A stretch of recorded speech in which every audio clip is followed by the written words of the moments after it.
Bonjour à tous, tendance à la hausse ce matin à la Bourse de Paris. Les investisseurs ont pu prendre connaissance de statistiques venues de Chine, mais aussi de résultats de plusieurs grandes entreprises cotées à Paris. En Chine, tout d'abord, les prix à la production ont progressé de 0,3% sur un an en décembre, soit leur première augmentation depuis un an, portée notamment par la hausse du prix des matières premières. Les prix à la consommation ont en revanche diminué de 0,3%, freinés par les restrictions liées à la pandémie de coronavirus.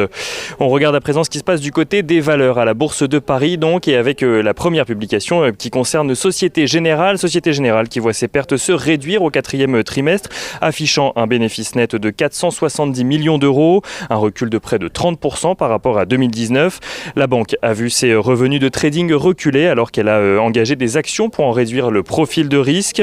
Pour 2021, Société Générale prévoit une légère croissance de ses revenus ainsi qu'une diminution du coût du risque. Air Liquide affiche de son côté des résultats en progression pour 2020. Le groupe annonce avoir plutôt bien résisté à la crise sanitaire et anticipe une augmentation de sa marge opérationnelle et de son résultat net pour 2021. On notera également que Air Liquide va augmenter son dividende de près de 2% au titre de l'année 2020.